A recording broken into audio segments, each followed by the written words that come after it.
आप सभी का आज के इस क्लास में स्वागत है। आज हम सभी पढ़ेंगे श्वेताश्वतर उपनिषद भाग 2, यानी कि श्वेताश्वतर उपनिषद जो हमारे यूजीसी नेट जेआरएफ योग पेपर 2 का जो यूनिट 3 है, उसमें हम दूसरे अध्याय को पढ़ेंगे। श्वेताश्वतर उपनिषद का दूसरा अध्याय। यह उपनिषद जो प्रथम अध्याय में हमने पढ़ा था कि इसकी शुरुआत होती है शांति पाठ से, जिसमें शांति पाठ का मंत्र है ओम सहनाववतु सहनो भुनक्तु सह वीर्यं करवावहै तेजस्विनावधीतमस्तु मा विद्विषावहै। ओम शांति शांति शांति। हम सभी गुरु और शिष्य दोनों साथ साथ रक्षा हो, दोनों का साथ साथ पालन हो, दोनों साथ साथ शक्ति को अर्जन करें, दोनों साथ साथ अपने तेज और कीर्ति का वर्धन करें। हम दोनों आपस में, हम सभी किसी से भी आपस में कोई भी द्वेष न रखें। त्रिविध तापों का शांति हो। ओम शांति शांति। इस भावार्थ के साथ यह उपनिषद आरंभ होता है। द्वितीय अध्याय में हम सभी देखेंगे कि क्या क्या पढ़ना है। तो सबसे पहले जो मंत्र में है वह उस परमात्मा का वर्णन करता है जो सबको उत्पन्न करने वाले हैं। इसलिए कहते हैं युज्जानः प्रथमं मनस्तत्त्वाय सविता धियः अग्निर्ज्योतिरग्निचाय पृथिव्या अद्या भरत। सबको उत्पन्न करने वाले परमात्मा पहले हमारे मन और बुद्धि आदि वृत्तियों को परम तत्व की प्राप्ति के लिए अपने दिव्य स्वरूप में लगाए, और अग्नि आदि इंद्रियाभिमानी देवताओं को जो विषयों को प्रकाशित करने की सामर्थ्य वाले हैं, उसे दृष्टि में रखते हुए बाह्य विषयों से हटा करके अपनी इंद्रियों को स्थिरतापूर्वक स्थापित कर दें। जैसा कि हम सभी जानते हैं कि इंद्रियों का स्वभाव ही होता है बहिर्मुखी होना, और वह पंच महाभूतों की ओर, विषयों की ओर आकर्षित होता है। तो इसीलिए हमारी जो भी इंद्रियां हैं वह सभी बाहर ना होकर के, बहिर्मुखी ना होकर के अंतर्मुखी हों, अपने विषयों से लौट करके हमारे अंतस की ओर झांकने योग्य बने। इसलिए हे परमात्मा, आप हमारे मन और बुद्धि को वह प्रेरणा प्रदान कीजिए जिससे हम अपनी इंद्रियों को स्थापित कर सकें, स्थिर कर सकें, और हमारी इंद्रियों का प्रकाश जो है, सामर्थ्य जो है, वह बाहर ना जा कर के बुद्धि और मन की स्थिरता में सहायक सिद्ध हो। ऐसा इस द्वितीय अध्याय के प्रथम मंत्र में कहा गया है। जैसा हम सभी जानते हैं कि यह दूसरा अध्याय ध्यान योग परक है। हम पहले अध्याय में पढ़े थे कि वह परमात्मा जो संपूर्ण जगत का कारण है, उसे कैसे जान सकते हैं, साक्षात्कार कर सकते हैं, प्राप्त कर सकते हैं। तो इसके लिए ध्यान योग का उपाय बताया था। अब यहाँ पे ध्यान योग की पूरी प्रक्रिया बताते हैं। आगे के मंत्र में कहते हैं, ये मंत्र भी मन बुद्धि की प्रेरणा के लिए ही प्रार्थना है। इसमें कहते हैं युक्तेन मनसा वयम देवस्य सवितुः सवे सुवर्गे आय शक्तया। हम लोग सबको उत्पन्न करने वाले परम देव परमेश्वर की आराधना रूप यज्ञ में लगे हुए उनके द्वारा परमानंद प्राप्ति के लिए पूर्ण शक्ति से प्रयत्न करें।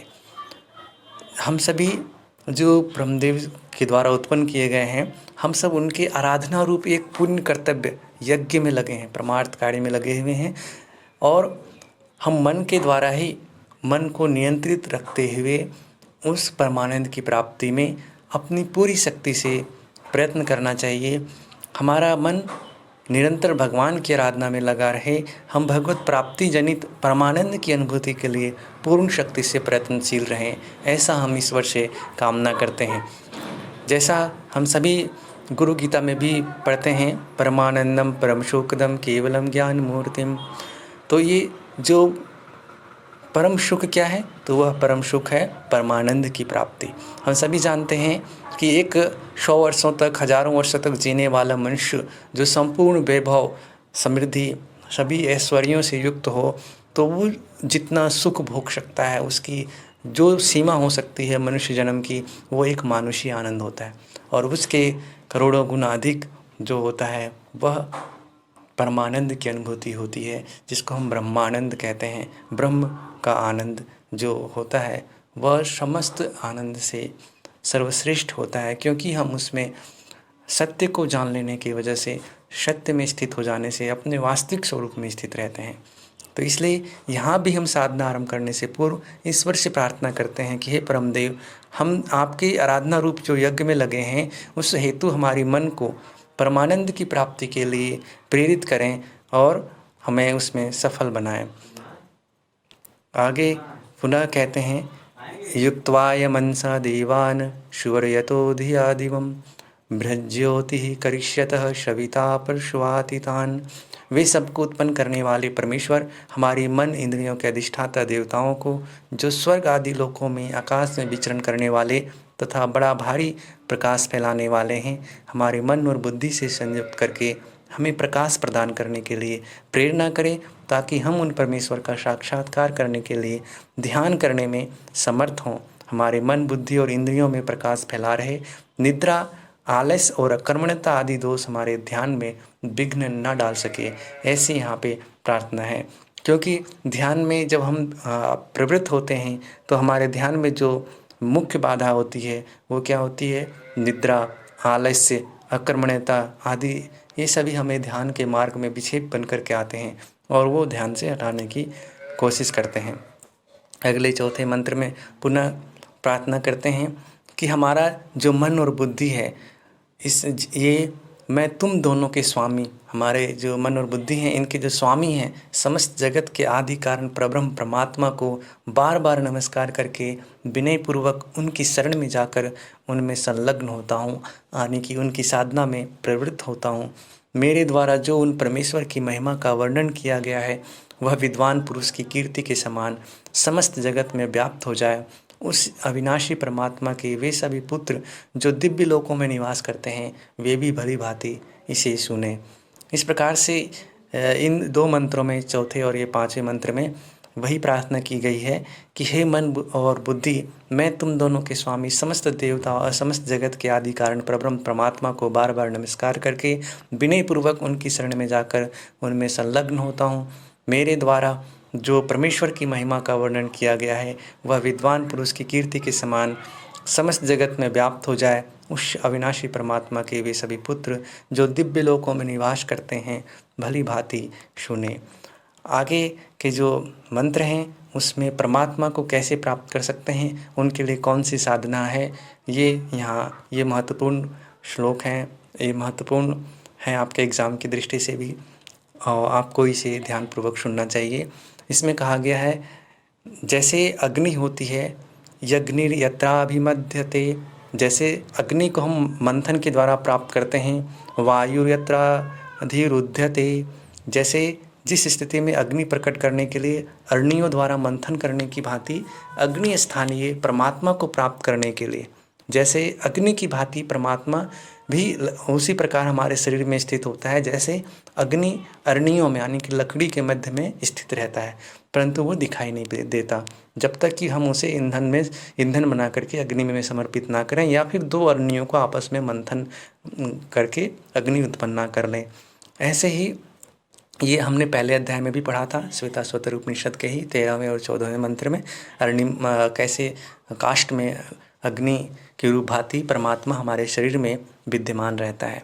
तो इसमें हमने पढ़ा था कि 13वें 14वें मंत्र में, पिछले अध्याय में, कि शरीर को नीचे की अग्नि और ओमकार को ऊपर की अग्नि, एक जो ये है नीचे की लकड़ी और दूसरा ऊपर वाले यानी कि ओम को, इन दोनों अग्नियों को जिस प्रकार हम अग्नि उत्पन्न करने के लिए मथते हैं, ऐसे ही ओमकार जप रूप जो ऊपर की अग्नि है उसे अपने शरीर में बार बार उच्चारण के रूप में, जप के रूप में मंथन करना चाहिए।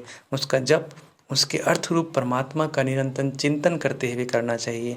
यही चीज़ योग सूत्र में भी कहा गया है कि जो वह ईश्वर है उसका वाचक है ओम, तस्य वाचकः प्रणवः, और उस ओम का, उस परमात्मा का जो वाचक प्रणव है उसका, उसी के भाव करते हुए, उसके गुणों का चिंतन करते हुए हमें जाप करना चाहिए। तज्जपस तदर्थ भावनम, जिससे क्या होता है, उससे जहाँ आनंद रूप सोम रस अधिकता से प्रकट होता है और उस ध्यान अवस्था में मनुष्य का मन सर्वथा विशुद्ध हो जाता है।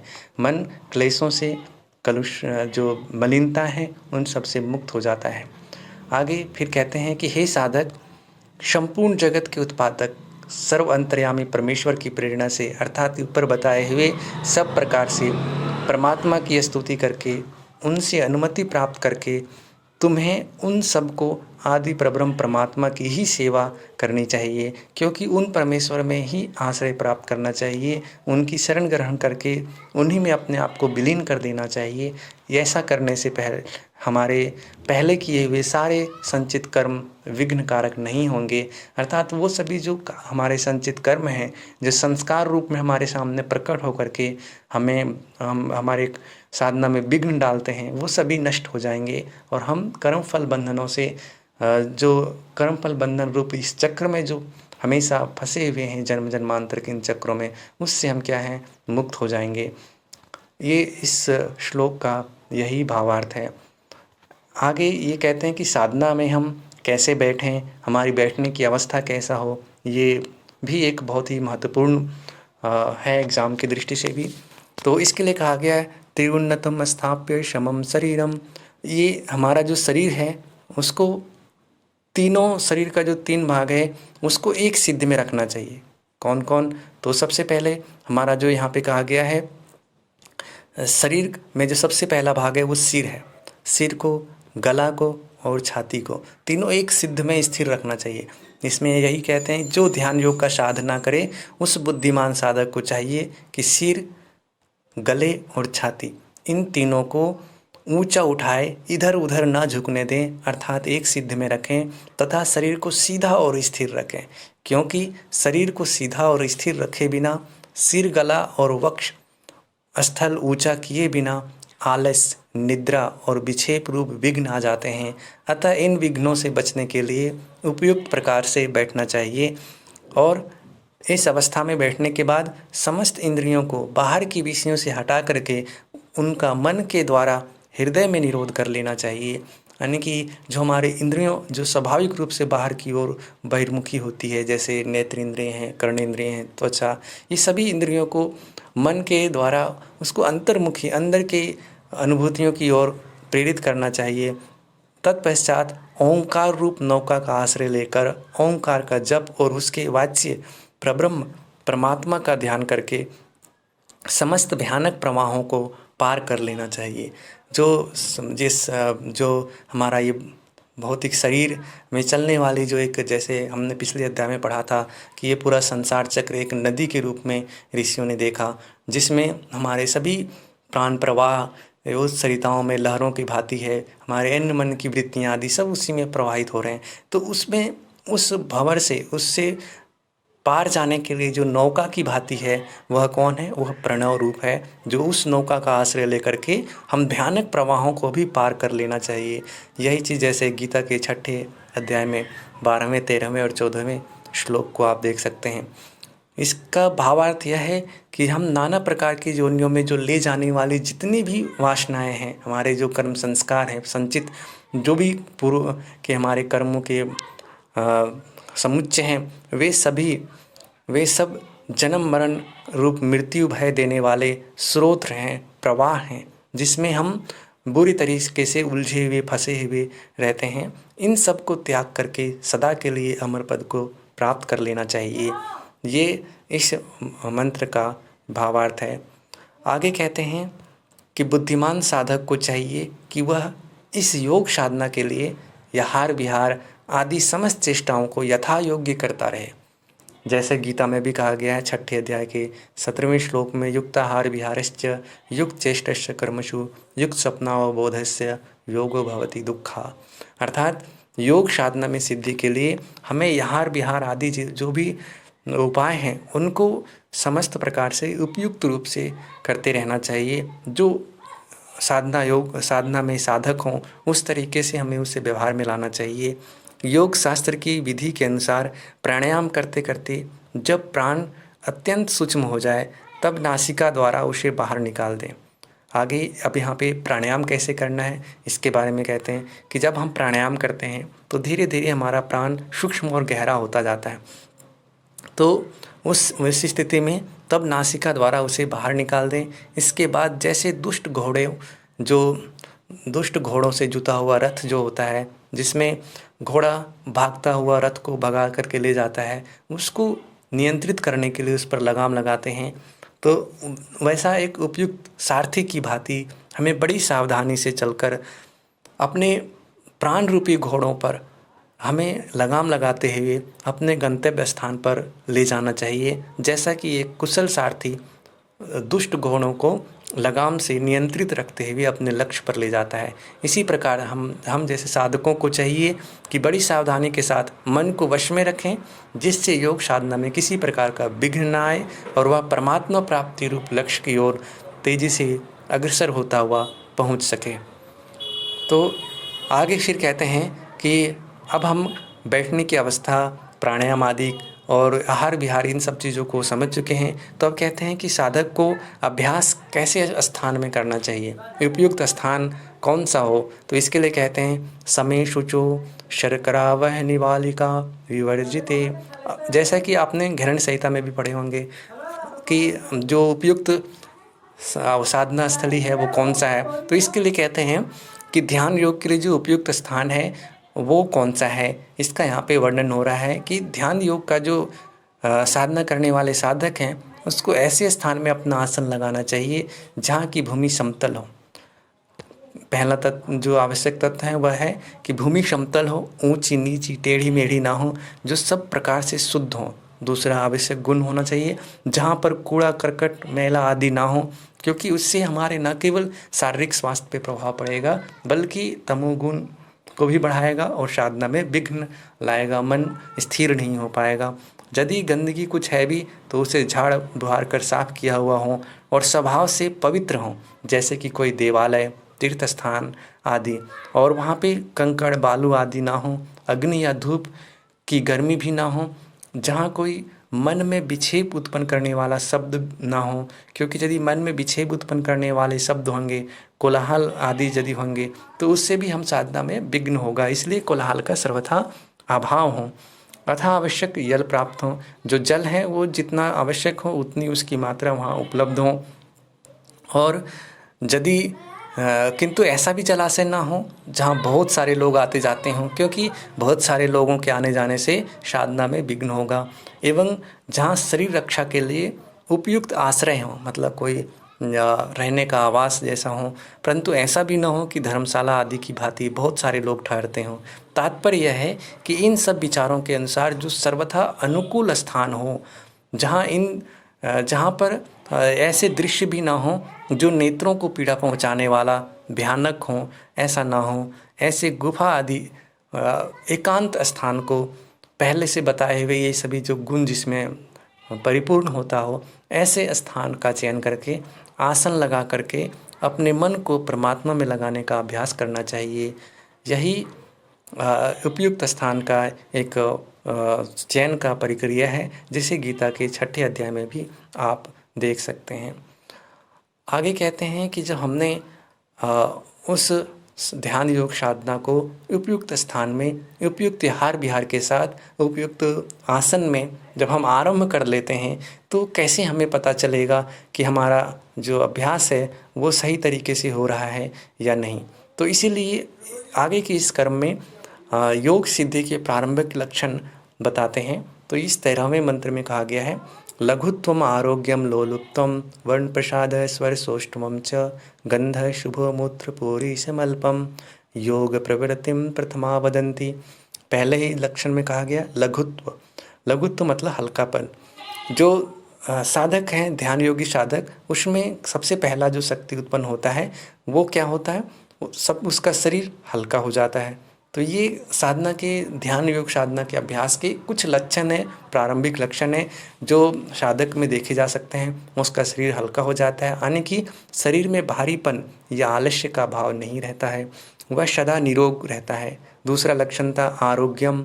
वह क्या होता है, उसे रोग नहीं होता, किसी भी प्रकार का शारीरिक मानसिक विकार नहीं होते, और भौतिक पदार्थ में उसकी आसक्ति नष्ट हो जाता है। लोलुप्तम यानी कि मन की जो चंचलता है, इंद्रियों का बहिर्मुखी जो स्वभाव होता है, उसकी वजह से जो मन चलायमान रहता है वो आसक्ति बाह्य वस्तुओं से नष्ट हो जाती है। कोई भी भौतिक पदार्थ सामने आने पर उसके मन और इंद्रियों को उसकी ओर आकर्षण नहीं होता है। उसके शरीर का वर्ण उज्जवल हो जाता है, यानी कि उसकी जो कांति है शरीर का वो स्वर्ण एक दिव्य हो जाता है, प्रकाशक हो जाता है। स्वर उसका जो आगे कहते हैं स्वर सौष्ठवम च, स्वर अत्यंत मधुर और स्पष्ट हो जाता है। और फिर गंध शुभ हो, शरीर से बहुत अच्छी गंध सुगंध निकलकर सब और फैल जाती है और मल मूत्र बहुत ही स्वल्प मात्रा में होने लगते हैं। ये सब क्या है, योग मार्ग की प्रारंभिक सिद्धियां हैं, ऐसा योगी लोग कहते हैं। योग प्रवृत्तिम प्रथमा वदंती, ये योग प्रवृत्ति के प्रारंभिक लक्षण है, ऐसा योगी लोग कहते हैं।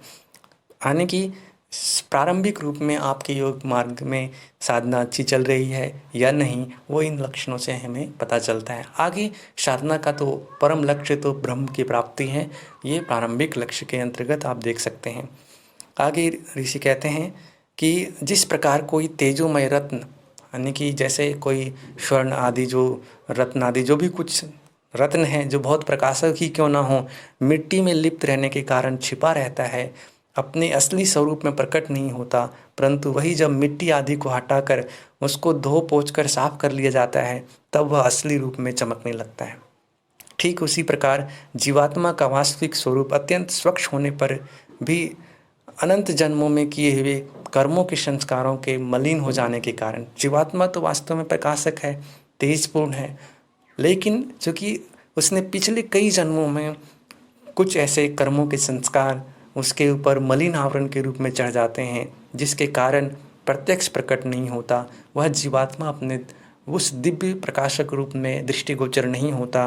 परंतु जब मनुष्य ध्यान योग के अभ्यास द्वारा, ध्यान योग के निरंतर साधना द्वारा समस्त मलों को धोकर आत्मा के यथार्थ स्वरूप को भली भांति प्रत्यक्ष कर लेता है, तब वह उन सब से मुक्त होकर के अपने वास्तविक स्वरूप में प्रकाशमान दिखाई देने लगता है। अर्थात जो उसका जड़ पदार्थ के साथ संयोग हो रहा था वह नाश हो जाता है और इसी को कैवल्य की अवस्था कहते हैं, जिसे वो प्राप्त हो जाता है तथा उसके सभी प्रकार के दुखों का अंत होकर वह सर्वथा कैवल्य की स्थिति में स्थित हो जाता है, वह अपने वास्तविक स्वरूप में स्थित हो जाता है, जिसको महर्षि पतंजलि पहले अध्याय के तीसरे ही सूत्र में कहते हैं तदा द्रष्टु स्वरूपे अवस्थानम। तो ये तब जो है दृष्टा यानी कि जो पुरुष है वह अपने वास्तविक स्वरूप में स्थित हो जाता है, उसका मनुष्य जन्म सार्थक हो जाता है। ये अंतिम सूत्र में भी देखें तो चौथे अध्याय के 34वें सूत्र में भी महर्षि पतंजलि यही कैवल्य को बताते हैं, जो उपनिषदों के साथ आप देख सकते हैं। अगले मंत्र में फिर ऋषि कहते हैं कि जब योगी इस स्थिति में दीपक के सदृश निर्मल प्रकाशमय पूर्वोक्त आत्म तत्व के द्वारा ब्रह्म तत्व को भली भांति देख लेता है, जैसे कि पिछले श्लोक में कहा उस तरीके से जब वो आत्मा के प्रकाश से ब्रह्म तत्व को भली भांति देख लेता है, अर्थात इसका मतलब ये है कि उस परब्रह्म परमात्मा को प्रत्यक्ष कर लेता है, तब जन्मादि समस्त विकारों से रहित अचल और निश्चल तथा समस्त तत्वों से सर्वथा विशुद्ध परम देव परमात्मा को तत्व से जानकर सब प्रकार के बंधनों से सदा के लिए छूट जाता है। इस मंत्र में हमें ये स्पष्ट हो जाता है कि ब्रह्म तत्व को जानने की बात कहकर यह भाव दिखाया गया है कि परमात्मा का साक्षात्कार मन, बुद्धि और इंद्रियों द्वारा नहीं हो सकता, क्योंकि ये सभी प्रकृति के विकार से उत्पन्न हुए हैं और इनकी पहुंच परमात्मा की उस दिव्य चेतना तक नहीं हो सकता। इसलिए इन सब की वहाँ पहुँच नहीं होने के कारण वे एकमात्र आत्म तत्व के द्वारा ही प्रत्यक्ष किए जा सकते हैं। इसीलिए यहाँ पे कहा गया है कि पूर्वोक्त स्थित जो योगी साधना द्वारा अपने निर्मलमय प्रकाश पूर्ण स्थिति में आत्म तत्व के द्वारा ही ब्रह्म तत्व को भली भांति देख लेता है, तब वह अपने सभी विकारों से मुक्त होकर विशुद्ध परमदेव तत्व को जानकर उसका साक्षात्कार करके सब बंधनों से सदा के लिए छूट जाता है। अब आगे देखिए, फिर ऋषि कहते हैं कि निश्चय ही ऊपर बताए हुए परमदेव ब्रह्म समस्त दिशाओं और आमंतर दिशाओं में व्याप्त है, अर्थात वह सर्वत्र परिपूर्ण है। जैसा ईशावास्य उपनिषद में आपने पहले मंत्र में ही पढ़े होंगे, ओम ईशावास्य इदम सर्वम यत् किंच जगत्याम जगत। यहाँ जो कुछ भी है सब ईश्वर से ओतप्रोत है इस पूरे संसार में। तो जगत में ऐसा कोई भी स्थान नहीं है जहाँ वो ना हो। वे ही प्रसिद्ध ब्रह्म परमात्मा सबसे पहले हिरण्यगर्भ के रूप में प्रकट हुए थे, जिसे हम लोग योग में भी, योग के ऐतिहासिक पृष्ठभूमि में हम जानते हैं कि योग का जो प्रथम वक्ता है वो हिरण्यगर्भ ही है। हिरण्यगर्भो योगस्य प्रथम वक्ता नान्यः पुरातनः। आप ये भी देखे होंगे, वे ही इस ब्रह्मांड रूप गर्भ में अंतर्यामी रूप में स्थित है। वे ही इस समय जगत के रूप में प्रकट हैं और भविष्य में अर्थात प्रलय के समय भी वही प्रतिष्ठित रहेंगे और सृष्टि काल में पुनः प्रकट होने वाले भी वही परब्रह्म ही हैं। ये समस्त जीवों के भीतर अंतर्यामी रूप में स्थित हैं तथा सब ओर मुख वाले अर्थात सबको सब ओर से देखने वाले परब्रह्म परमात्मा वही हैं। जो अंतिम इसके मंत्र हैं उसमें ऋषि कहते हैं कि जो सर्वशक्तिमान पूर्ण परमात्मा परमदेव अग्नि में हैं, जो जल में हैं, जो समस्त लोकों में अंतर्यामी रूप से प्रविष्ट हो रहे हैं, जो औषधियों में हैं और जो वनस्पतियों में हैं, अर्थात जो सर्वत्र परिपूर्ण है, जिनका अनेक प्रकार से पहले वर्णन करते आए हैं, उन परमदेव को नमस्कार है। यहाँ पे जब भी जैसे कोई भी शास्त्रों में उपनिषद आदि जिनमें जब कोई शब्द का 2 बार रिपीटेशन होता है तो इसका मतलब वह अध्याय समाप्त हो रहा है। तो यहाँ पर नमः शब्द का दोहराने का अभिप्राय यह है कि द्वितीय अध्याय यहाँ पे समाप्त होता है। तो इस प्रकार से इस दूसरे अध्याय में हमने योग साधना, कैसे ध्यान योग साधना के द्वारा हम उस परब्रह्म परमात्मा को प्राप्त कर सकते हैं, उसके लिए उपयुक्त स्थान कौन सा है और बैठने की स्थिति कौन सी है और उस ब्रह्म का स्वरूप कैसा है और उसको किसके द्वारा जाना जा सकता है। अपने आत्म तत्व के द्वारा ही उसे जाना जा सकता है, क्योंकि वहाँ इंद्रियां, बुद्धि आदि की पहुँच नहीं है। और अंत में उस ब्रह्म को जान लेने का फल क्या है, तो उसका फल है हमारे पूर्व जितने भी संस्कार हैं उसका नाश होकर के क्रम बंधनों से, जन्म मरण के चक्र रूपी ये बंधन से मुक्त होना और कैवल्य की प्राप्ति। तो ये कैवल्य लाभ जो है इसका, इस साधना का अंतिम परिणति होती है। ये दूसरे अध्याय में हम सभी ने जाना। तो आगे नेक्स्ट अध्याय के लिए जो नेक्स्ट हम पढ़ेंगे 6ठा अध्याय, उसके लिए अगले क्लास में मिलते हैं। तब तक के लिए आप सभी को धन्यवाद। नमस्कार।